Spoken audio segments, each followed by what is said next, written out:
Sir Kingston, Gladstone. Thank you, sir.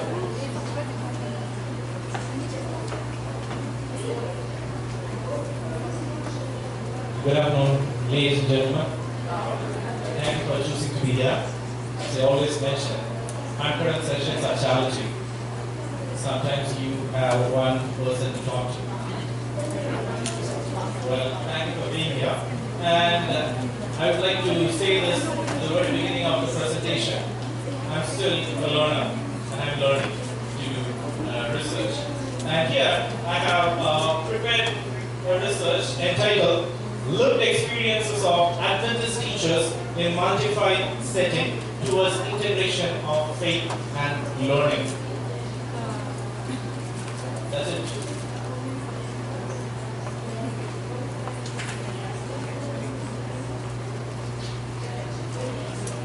Thank you, Mr. David. How did I come up with an interest on this particular phenomenon? Now, the Philippines proudly boasts to be the only Christian nation in Asia. You agree with me? I need to agree with the literature at least. And it says that the Philippines is the only Christian nation in Asia. Transforming the nature of sacred space has been considered as a global development. Now, sacred space is related with the belief system, and as Philippines is considered to be the only Christian country in Asia, and how this belief system of this particular country will be seen later on with the phenomenon that I am choosing. Now, in a school setting, the teachers play a vital role in establishing the sacred space. Irrespective of the type of belief and the philosophy the school holds, the school teachers play an important role. The school setting provides a sacred space. Now, integration of faith and learning is not a new phenomenon among Adventist teachers. I believe it may be a new phenomenon amongst teachers who are not aware of the concept called integration of faith and learning. In short, we call it IFL. From now on, I would like to use it as IFL. Okay, IFL stands for integration of faith and learning. Now, Adventist teachers using IFL in multified setting. That's the phenomenon of interest that I have chosen for this study due to these reasons that we have to look into it.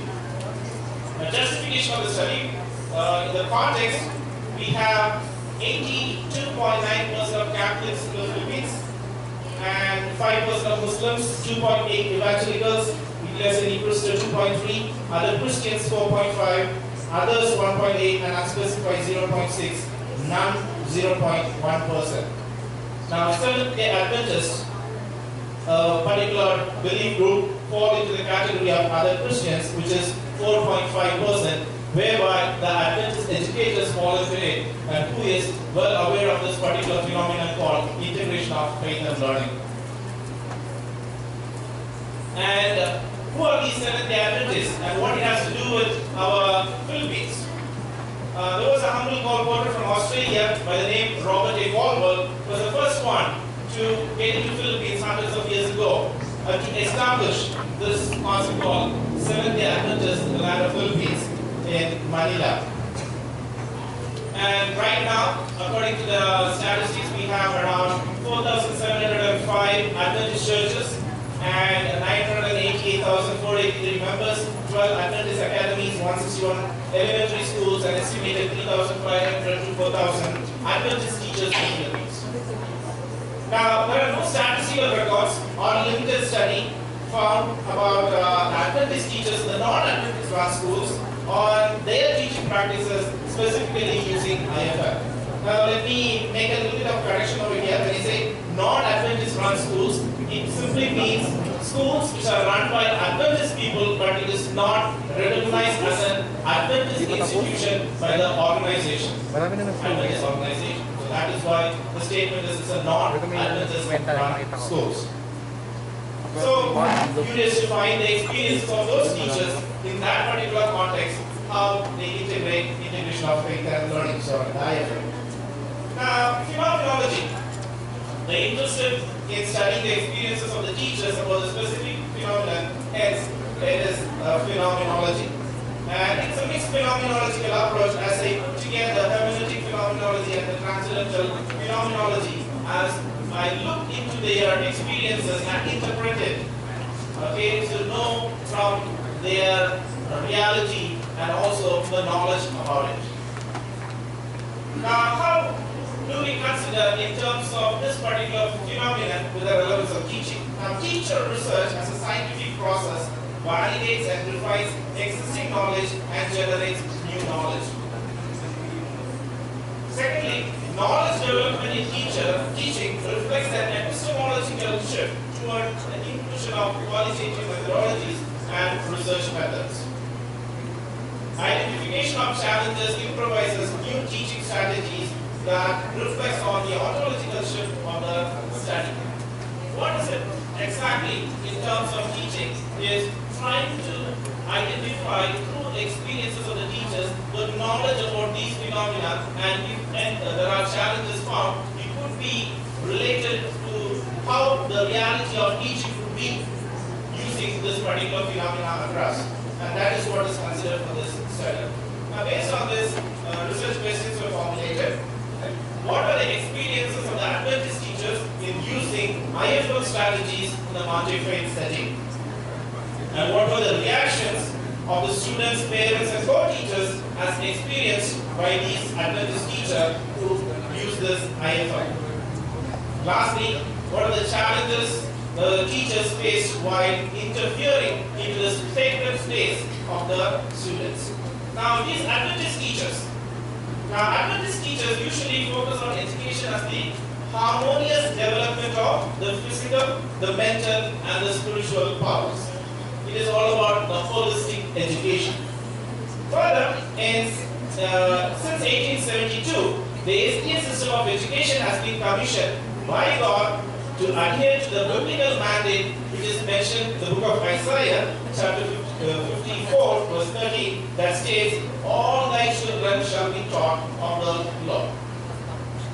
SDA teachers integrate faith and learning, that is IFL experiences, throughout the curriculum, and Jesus Christ is always integrated at the center of our curriculum. Now, the purpose of Seventh-day Adventist education is to strive toward this ideal by developing the whole person and to nurture a redemptive relationship between each student and the divine. To this end, the home, the church, and the school must work cooperatively to provide an environment where students may choose to enter into a relationship with the Redeemer of the world. This is one of the main area of focus for an Adventist teacher and also the Adventist education as a whole. Now, what is Montefiore setting? In Philippines, we do have a Montefiore setting. However, it is kind of skewed towards the maximum of having Christians from different beliefs, maybe a little bit of representation from different religion. However, in order for you to understand the general context of knowing what Montefiore setting is, though it may be skewed towards having a minority of few other religion, but still it constitutes the Montefiore setting over there. So as you see over here, we have Buddhism, Judaism, Hinduism, Sikhism, Christianity, Islam, and also we do have other religions which are found in the Philippines, which is related to the Chinese minority over here in the Philippines. Now, what is the sacred space? Placing the special space of an individual's faith. Building up. If you look at the literature, they are very much into the physical space, allowing to have a physical space for people of different religions to worship according to their belief in an educational institution or even in a corporate setup. However, right now we are going to look into the abstract form of the sacred space. Alright? Now, this is also a specific religious belief orientation. Physical space allocated for religious practices and allowing students to exercise their own religious beliefs. Now, this is a very, a concept that would be questioning some of the major conditions that Christian institution place in front of students who are registering into those institutions. Many times, we do have certain kind of agreement from the student before they could enter into the institution that they will abide by certain rules and regulations, which will kind of bracket out certain belief practices directly or outwardly in an institution of certain faith. Now, sacred space has made an influence, not necessarily to be an outward but also an inward one. Now, what would be the role of this particular phenomenon in that inward space, inward sacred space, is the study, and the phenomenology helps in understanding that. The integration of faith and learning. Now, for those who do not know about what integration of faith and learning is all about, it is the formation of Christian mind, the comprehensiveness of life and learning, and the interconnectedness of faith, learning, and life.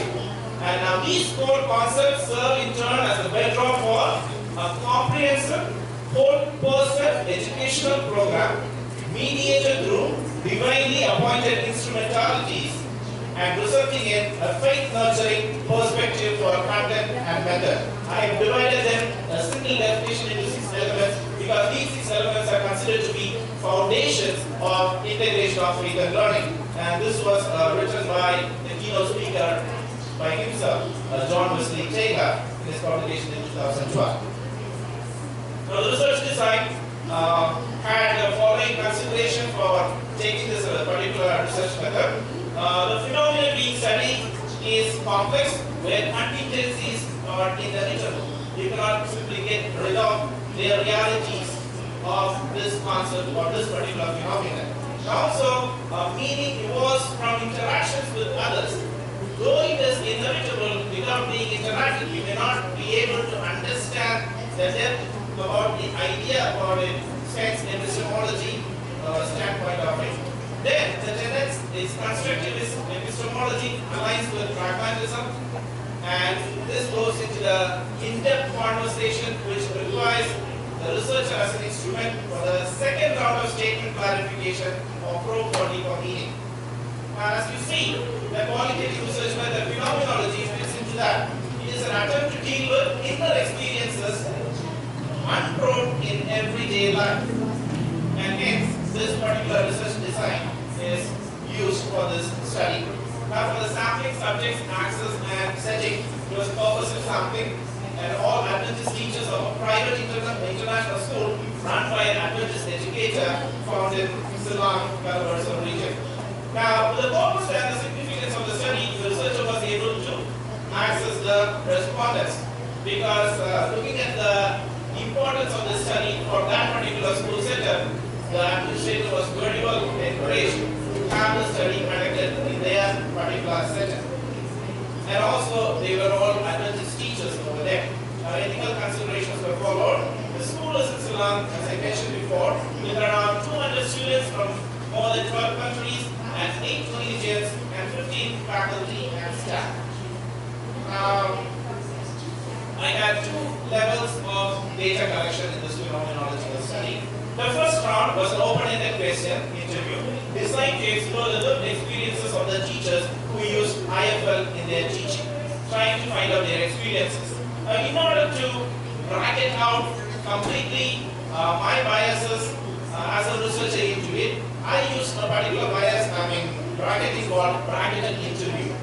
Now, recently in some of the studies it has been highlighted, even you can do a bracketed interview by you as a researcher, mainly we call researcher as an instrument. However, in order to bracket out your bias in your interview, you can supplement with an external interviewer to collect the data from your respondents. In this way, you will not have a follow-up question based on your bias while you are doing an interview to find the in-depth knowledge or the experience of the respondents about that particular phenomenon.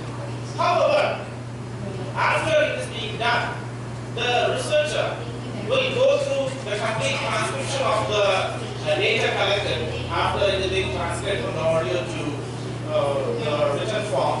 He will go through all of them and it will be member checked, and also the statements, the proposed statements will be picked from there.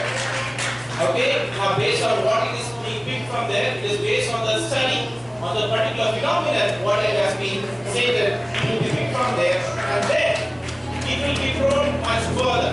Now, this is one of the recommendations by the data analysis process using Qualitative method, because he says before getting into the Qualitative method, you have to go through this process so that you will arrive at a point that you will have your clear transcript ready for your analysis.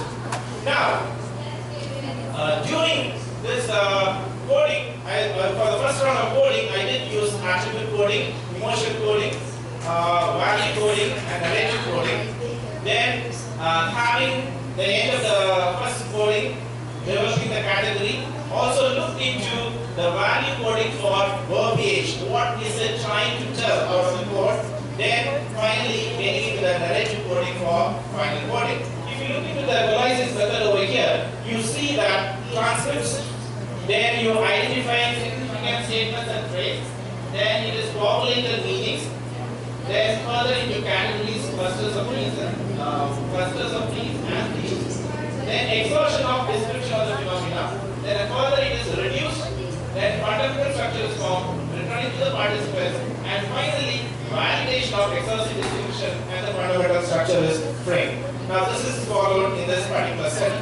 The credibility and the reliability, let's see run fast, 5 more minutes. Reflexivity before abstract formulation, bracketing in the abstract formulation, research process, and reintegration. As you know, in my essays paper I did mention, before the study you need to bracket yourself, that is your abstract formulation, and during the study, research process, and towards the end of the study, the process of unbracketing, that is the reintegration.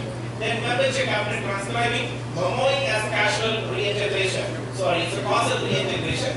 That is for you to bracket out yourself every now and then, the bias that you develop, you write it down in your reflexive journal for you to bracket out from there. An exhaustive description is presented to the study's participants in order to verify the conclusions and the development of the essence statement.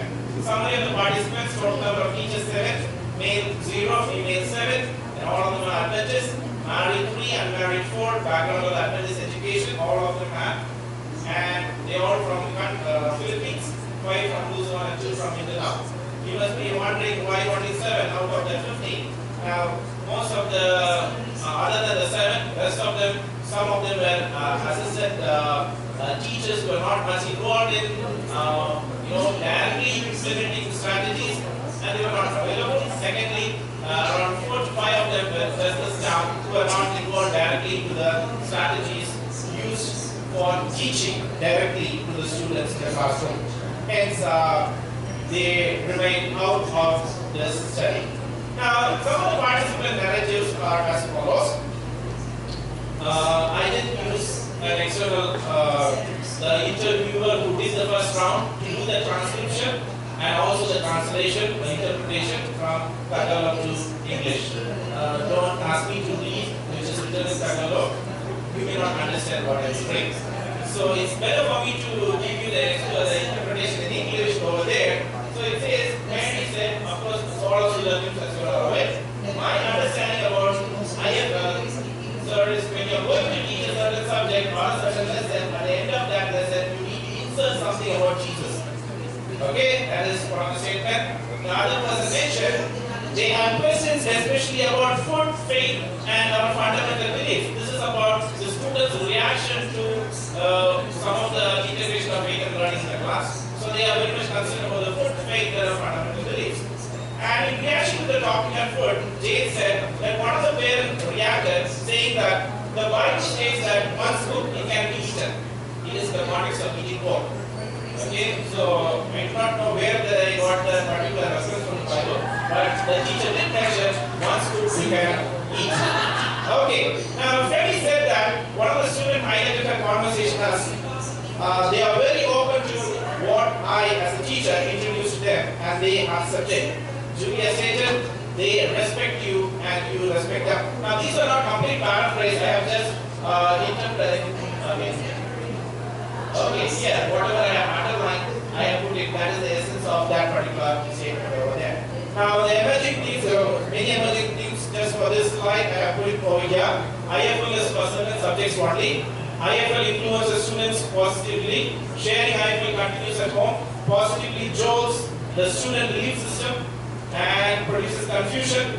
Food and faith practices open for different belief practices, orientation for the right belief system.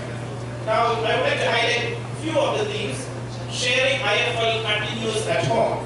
One of the foundations IFL is comprehensive of learning that does not stop with the school. It even goes further beyond the school. In line with this, James said, the parents became more curious to know about the truth that you are introducing in the school. And the second theme is about the food practices.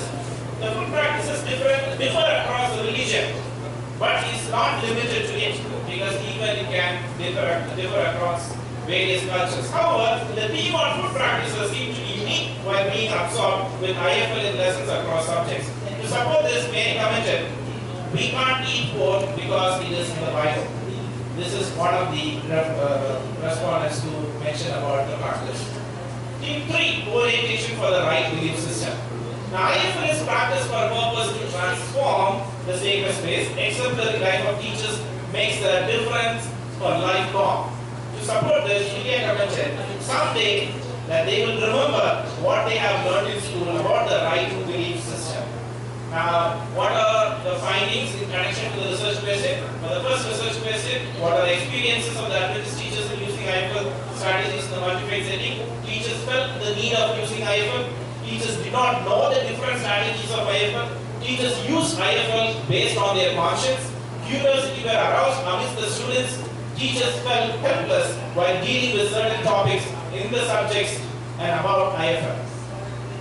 Second one is about students reacted positively to IFL. This is about the reactions of students as experienced by the teachers.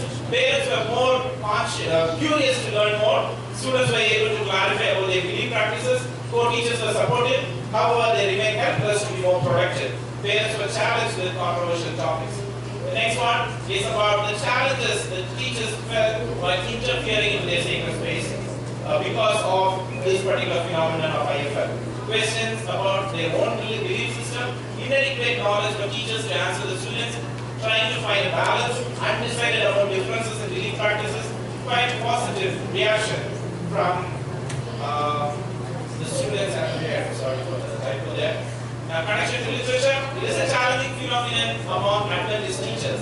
Though it states every Adventist teachers should be knowing IFL, how to do it, but it is still a challenging phenomenon among Adventist teachers. In multi-faith setting, they are surely brought in an epistemological shift among the students as well as the parents. Jesus Christ is always centered in our curriculum. Relationship with the Redeemer is established through this IFL. Holistic learning through interconnectedness of faith and learning, construction of a deeper knowledge about God through IFL is well established in this particular study that is related to the literature. Now, what is the implication of the findings? Teachers are found to be involved to learn more about IFL, looking for more learning experiences about IFL. Use of IFL in the Philippines setting may not be challenging. However, public schools may have a different scenario. Orientation of the belief system should be strengthened through trainings for the teachers. IFL can be seen as the essence of all teaching strategies to bring change rather than being just a strategy. Sacred space needs to be respected, however, to be transformed. Recommendations for further research. Similar studies can be done with Adventist teachers in the public school setting. Action research could be done with the same setting. Phenomenological studies could be done with fresh graduates who have taken IFL as their coursework. Similar phenomena could be studied in different countries who may have demographics of religion different from the Philippines. To conclude, IFL is one of the foundations of Christian education.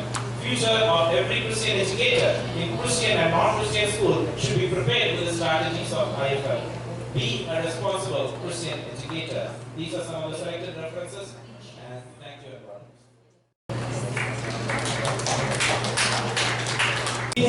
Of appreciation given by Asian Qualitative Research to Adventist, Gladstone for successfully presenting the paper entitled Lived Experiences of Adventist Teachers in a Multi-Faith Setting Towards Integration of Faith and Learning at the Second International Conference on Qualitative Research held on April 25-27, 2017 with the theme Exploring the Depths, or this 26th day of April, the year of our Lord 2017 at Tagaytay Country Hotel, Tagaytay City, Philippines, awarded by the Accra US. Congratulations, let's put our hands together for them.